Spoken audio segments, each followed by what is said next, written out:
Good morning to Los Angeles Chess Club Intermediate class, and this is your professor this morning, National Master Ruben Ondangan, former Hawaii State Champion. And I would like to present to you a game. By the way, if you guys missed several of our class, you can always go back to our YouTube page, okay, and under Los Angeles Chess Club. This morning, I would like to raise the question on how chess games are won. Okay, because the chess struggle in practice is always raging on the board. There is a battle of chess ideas going on. Remember, a chess game starts with all the men on their original squares. Okay, and at the beginning of the first move, everybody try to impose their will on their opponent. And so this morning, I would like to present a game against Havlet Tomasyan, very strong expert. December 5, 2013 at West Valley Chess Club. I was black in this game, and we will see here how the battle of chess ideas raging on the board between an expert and a master. So let's proceed. D4 was played by white. I played knight f6. Now along the way, we will notice the principles of opening play at work. And to remind everyone, there are three major principles in opening play. That is,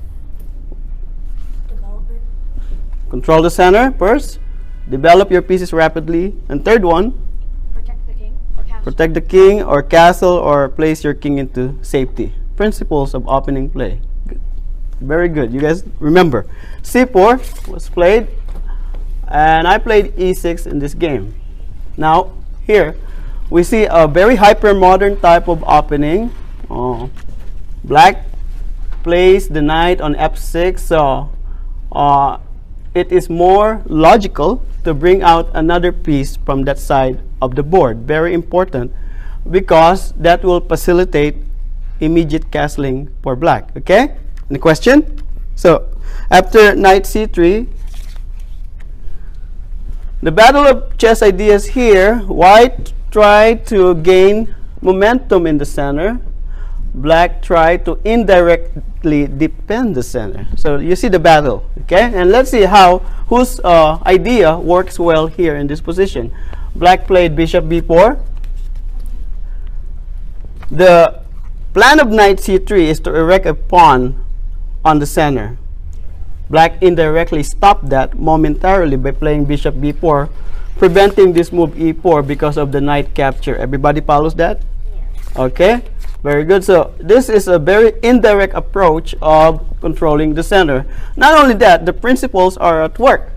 Control center, in this case indirect, develop the pieces rapidly, and now you are ready to castle actually the next move, depending on how white react. He played queen c2, the Capablanca variation, and suggests a move for black. Of course, castle. Okay, how many moves so far? In 4 moves, we already achieved the 3 main principles of opening play. This is very important in your chess understanding, because time is very important in chess. Okay, you don't want to waste time on little pawn moves that doesn't affect either the center, the development, or the king's safety. Chess is a battle of time, space, and force. Okay, any question? Everybody understand that? This intermediate class actually in the border of advanced. So if some of you have question on some of the much advanced words, just ask and raise your hand. Okay, there's no problem. So castle, he played bishop g5. A very annoying move for black to meet at this point, because you know a pin is always very annoying. It causes some problem, it makes you think, and chess is about giving your opponent problem. If you cannot give your opponent problem, you will receive them. Okay, so bishop g5 is become problematic immediately. He said, I will answer your pin with a pin of my own. Okay, so bishop g5, how should you react on the pin? Our rule of thumb is, go ahead. By how? I'll ask a question. Very good. Ask the question to the bishop. Okay, how do we ask the question to the bishop? H6. H6. H6. In other words, when you ask the question to the bishop, you have to declare your intention. What are you doing there? Do you want to capture my knight? Do you just want to annoy me, right? Do you want me to give me headache or something? So you have to declare your intention. So here, white can maintain the pin by bishop h4. He can capture the knight, hence surrendering the bishop pair, which is probably not a good idea early in the stage of the game. So here, he played bishop h4, maintaining the pin. Okay, so he kept the pin and maybe proceed to probably later on capture that. But for the moment, black has to be wary of what is this bishop doing there within the vicinity of the king, correct? So it's something for you to always keep an eye on in the battle of chess ideas. After bishop h4, what should we play here? Now, there are several continuation here that are Develop. said by theory that is good. Maybe knight c6, your idea. b6, continuing with what we have as developing also this time with the bishop to b7. But here, we have to notice one particular point, class. The reason we play h6, for white to declare its intention. But now, after leaving this important diagonal, he went to h4, minimizing the chance for him if we hit him on the dark square on the other side of the board. That means this bishop will take some time before it can go back in the defense of the dark square. What I meant by that is there is some sort of dark square weakness on this side of the board with the absence of this bishop. Everybody following that? Very advanced, but you know, I want you to learn this. Okay? So the absence of this bishop spells a lot of problem here on the queen side. And therefore, the logical continuation here, according to Aaron Nimzovich, right, great thinker, is to hit white on the dark square because of the absence of dark square bishop. And so the move c5 was played. Right? There is an attack on the center by a pawn that is on the flank.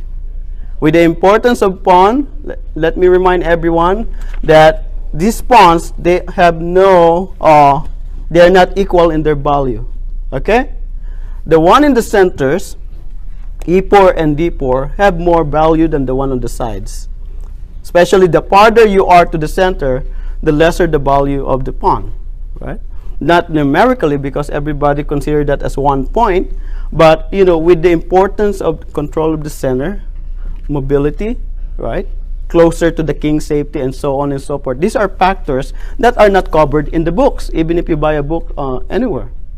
They won't. These are just by out of practice or experience by the master. So c5, hitting the pawn on d4. Any questions so far? Everybody's quiet this morning. Are you guys okay? Okay. So after c5, he said, let me ask the question to your bishop. Okay, so how should you react on that question? Anybody? Capture the knight. Very good. Capture the knight. What is wrong with withdrawing the bishop to a5? Anyone? He could push the b. You lost a pawn, c5. And this pawn, although it looks ugly, but white benefits from having a very strong pawn phalanx on the queen side. Very dangerous, especially the opening of the b file. This will favor white very well. Question?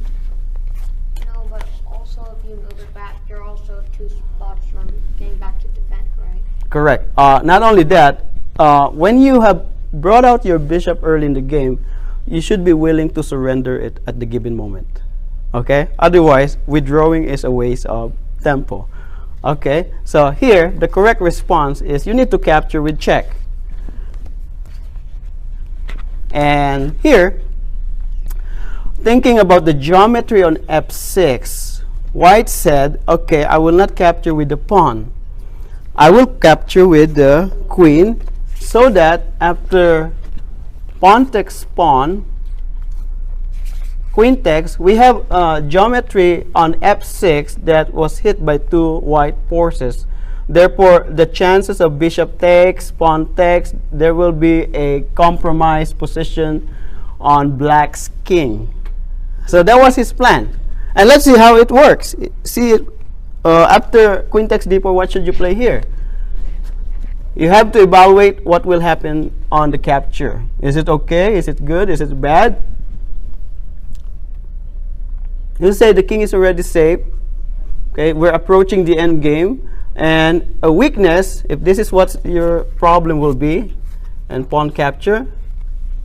Now, it looks compromised, class. Am I right? Yeah. Now, a weakness is only a weakness if your opponent can take advantage of it.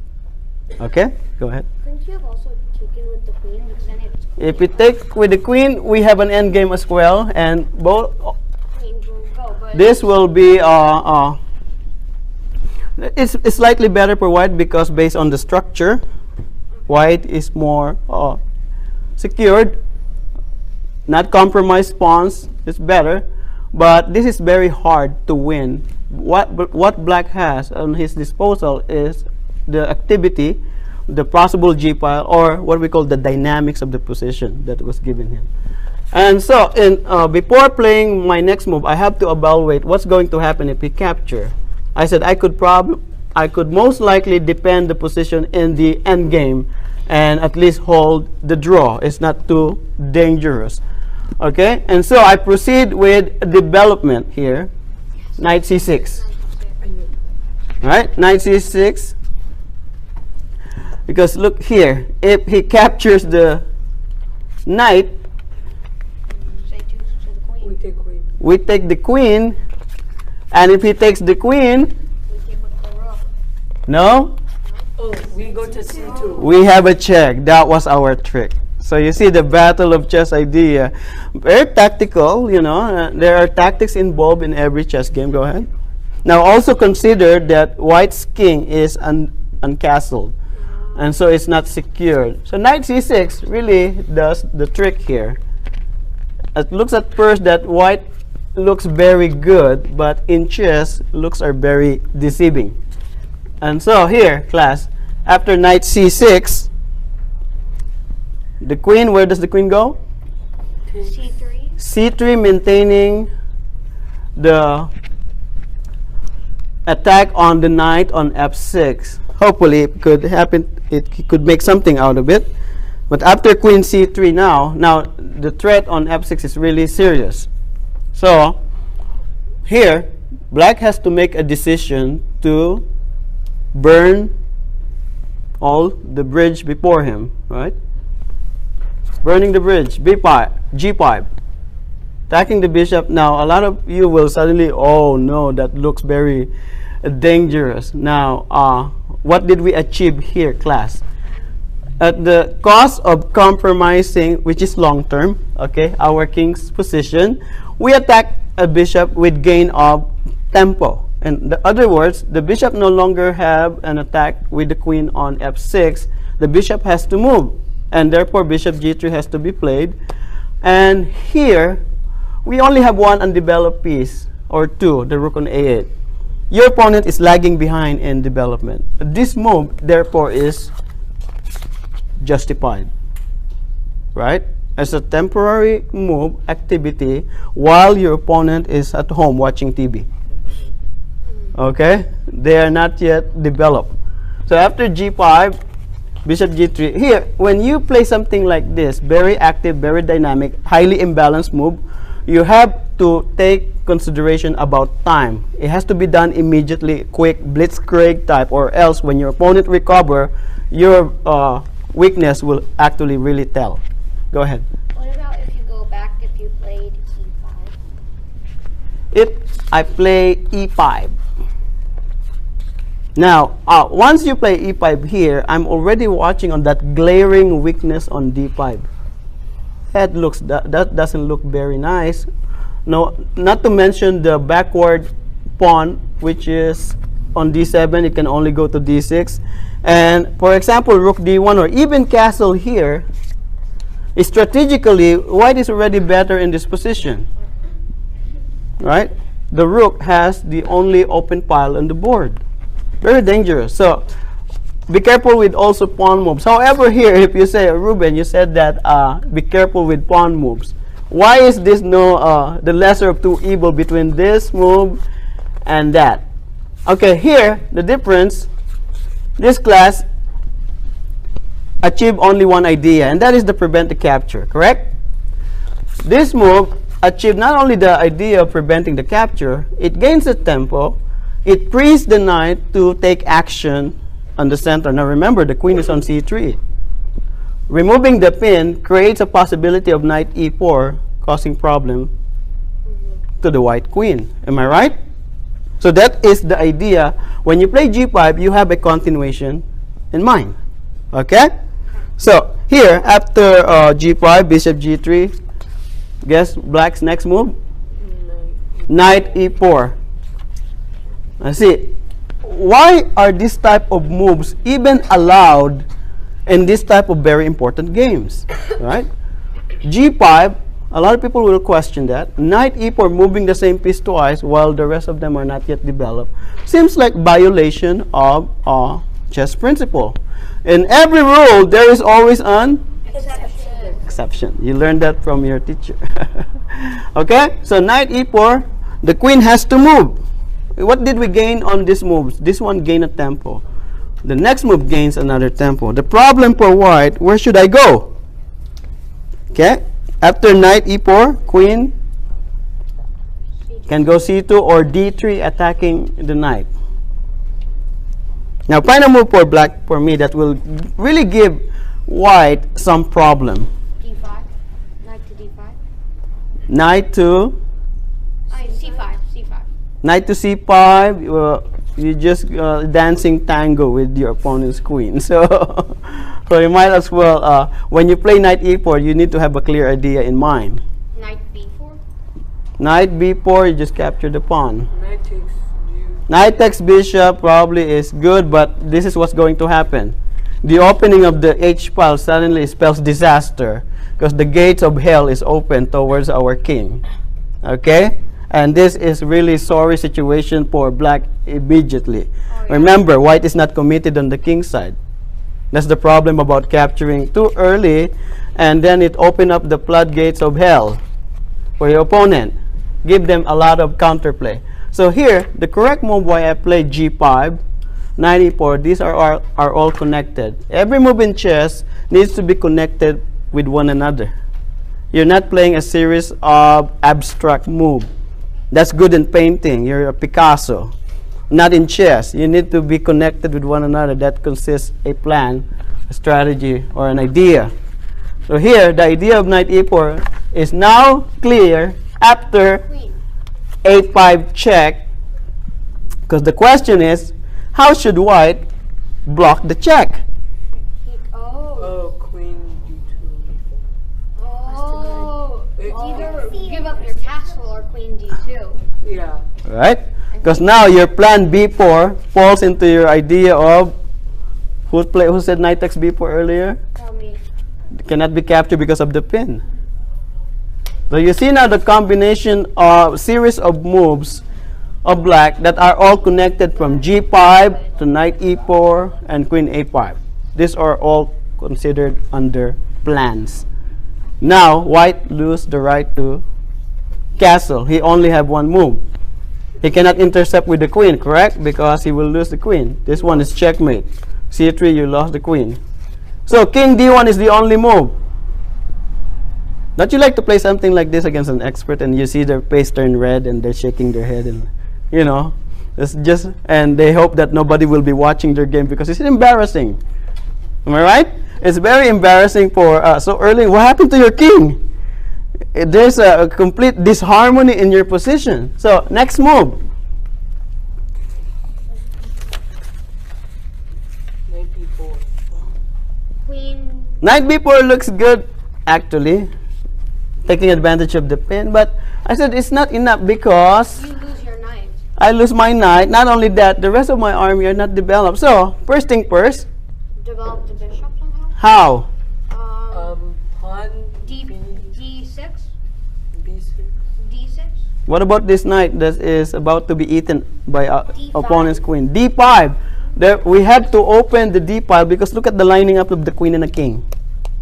There is a dangerous X-ray that will happen if a rook is there, if it opens up, correct? So you see how problematic White's position on, just because he violate one principle, develop your pieces wrap, or two, and put your king into safety. He only achieved one principle in the opening, control center, but the center was destroyed. And what happened? You were left with two principles that you have not fulfilled in your position, and therefore you will pay badly for it. And this is what happened. D5, CD5,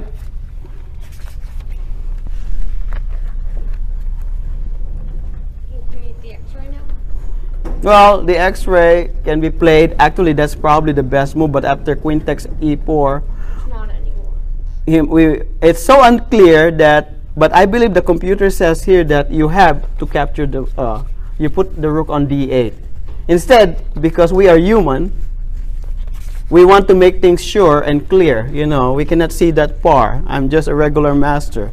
If I'm probably an IM or a GM, I could probably see further that, you know, the best move is rook d8. And hence, I capture the pawn. Well, the good thing is it opens the line for my And bishop. bishop. All right, it can come out with the pack. So after CD5, ED5, he played F3. Okay, attacking the knight. What we do, knight c3. Knight C3 will just be captured by a pawn. And here, again, the correct move. I played Knight C5 here, but the correct move class is F2? D8? there's a Oh, bishop. bishop. Rook D8 again. So that if he captures, you capture opening and it's over. Goodbye, queen. Right? Goodbye, queen. But again, I did not see that far in the position. And so instead I played, you know, natural reaction in your game. If you're under attack, you reacted immediately on the attack without even checking the other choices you have in the position. So chess is very rich in options, right? Even the most ridiculous looking moves sometimes are the best move in the position. So here I played Knight C5. Didn't throw away the advantage, but it prolongs the game, right? It could have been done or over a while back. So Knight C5. Where does the queen go? It takes. Queen C3. The queen is under attack. So queen. What? Play Queen C3. Challenging. Understandable, because if you are under attack, You want to get rid of the. you want to get rid of the attackers. Okay, Queen C3. Not to mention he has a threat of Bishop D6 next move. So do you go A4, queen A4? Queen A4 check. Very good. Your king is under attack here. Where does the king? Where should the king go? It cannot go here So because of the pork.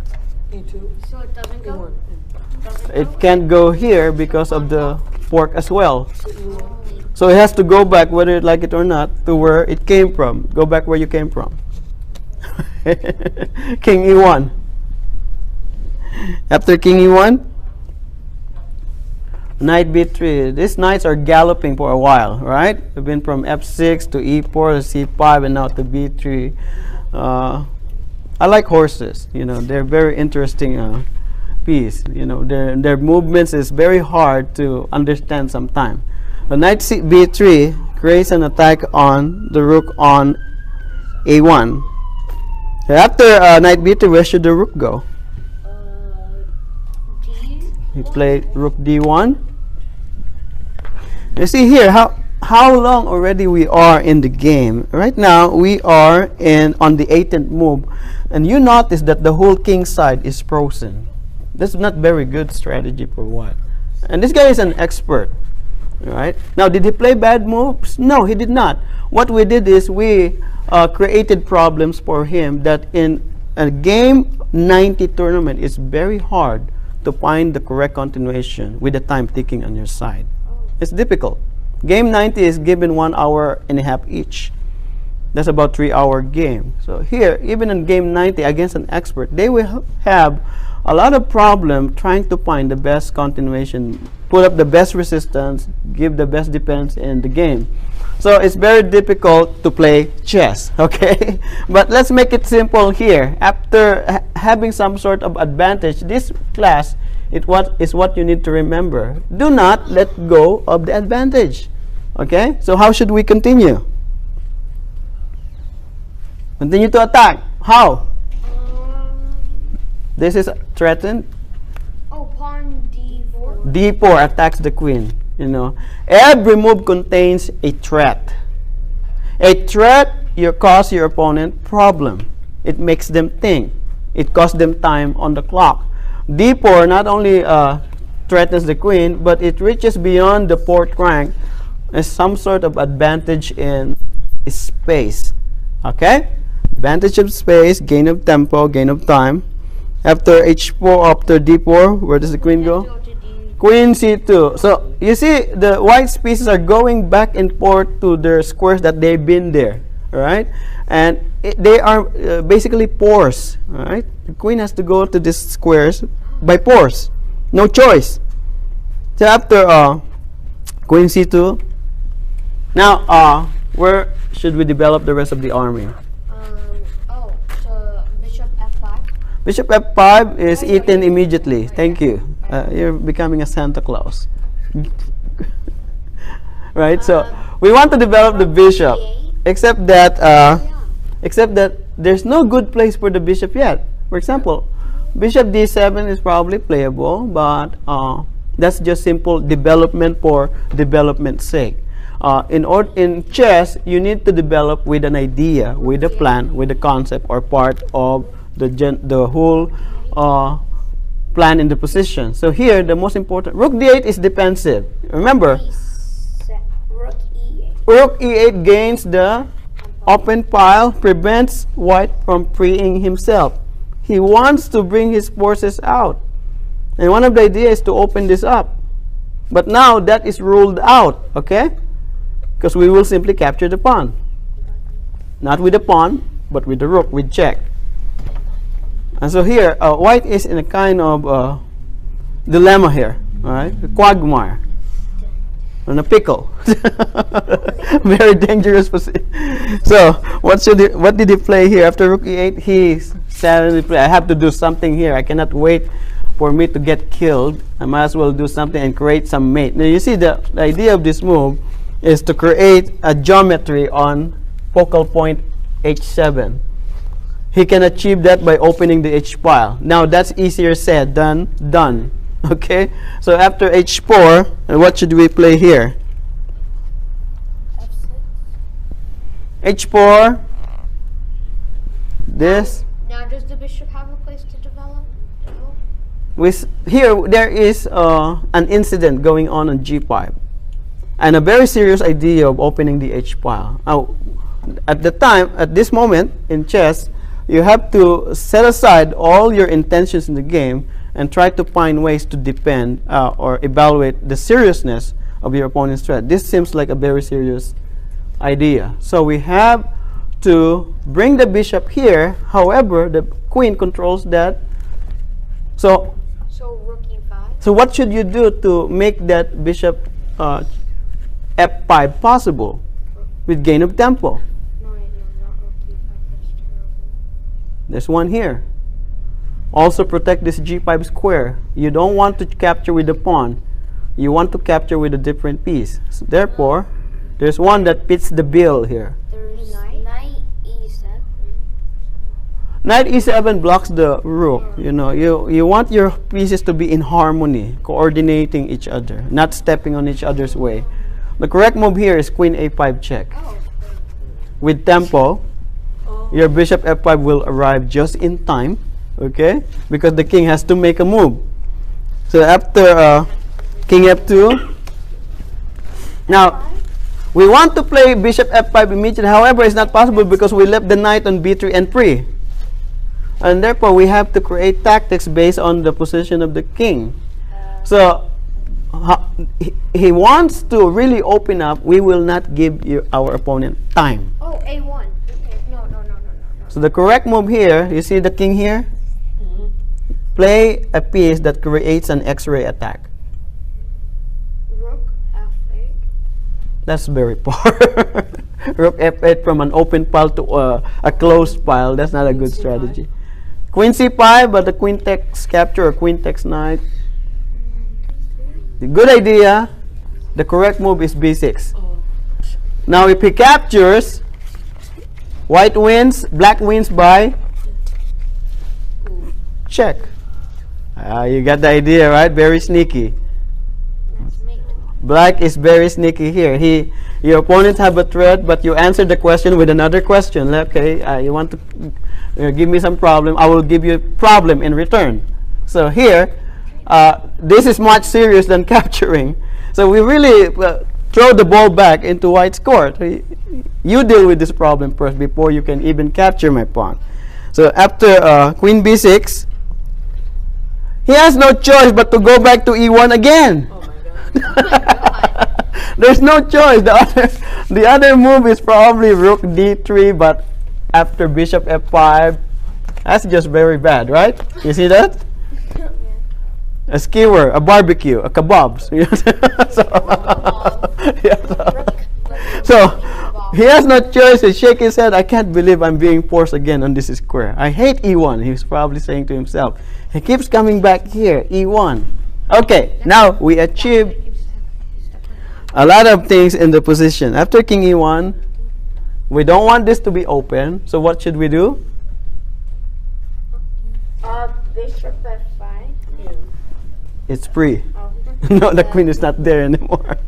So we want to keep this H pile closed.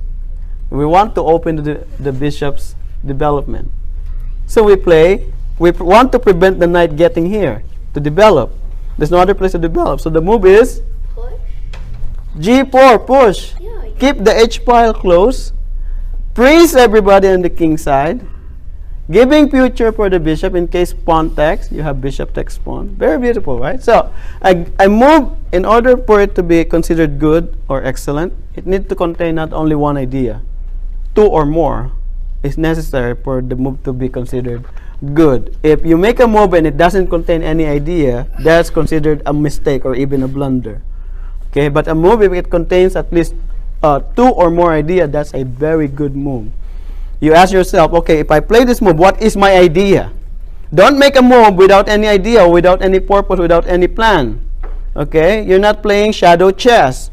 You need to play chess with an idea, a direction, a meaning, a purpose. Okay? You like those words, huh? Okay. Motivational speaker. Okay. So, here, G4.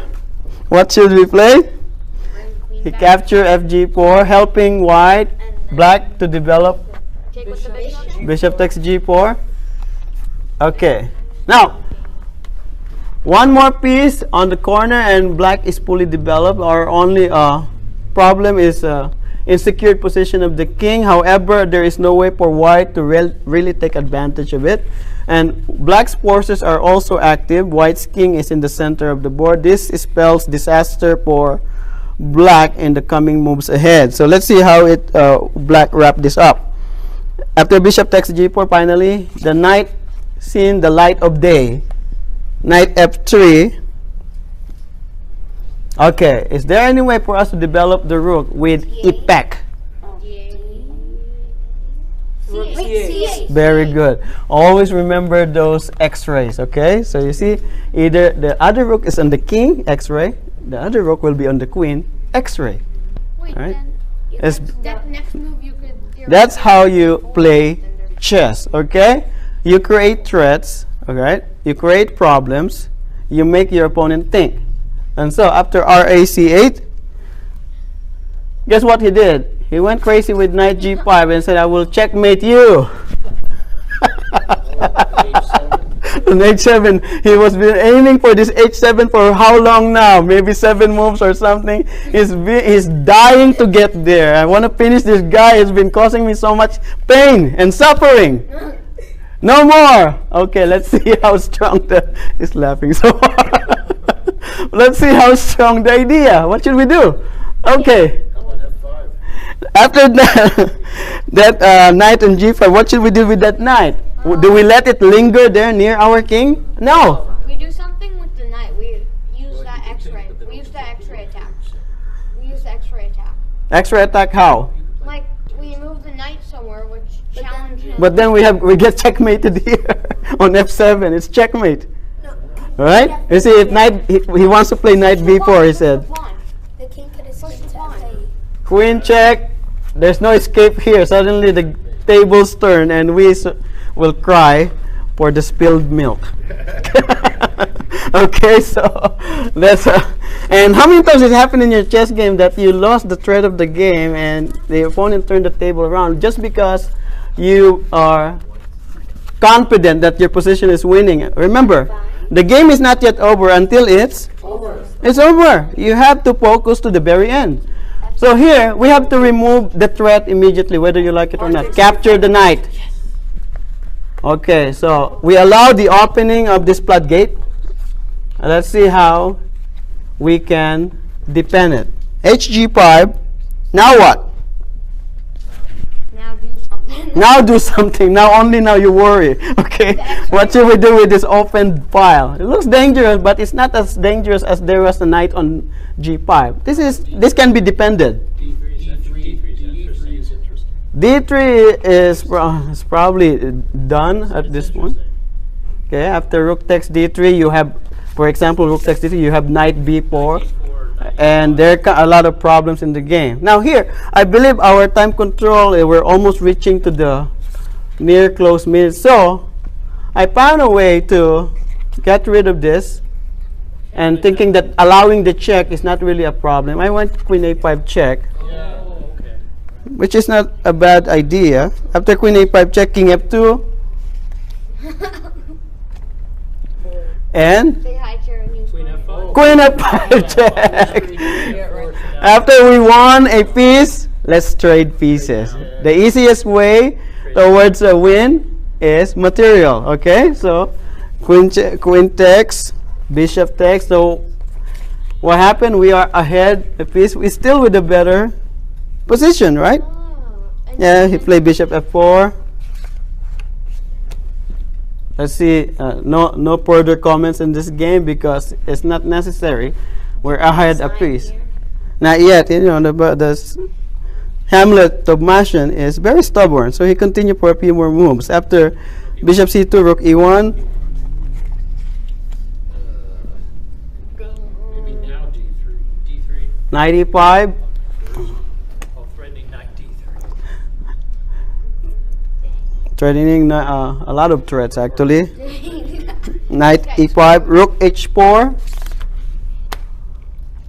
Too little, too late. Play knight g6.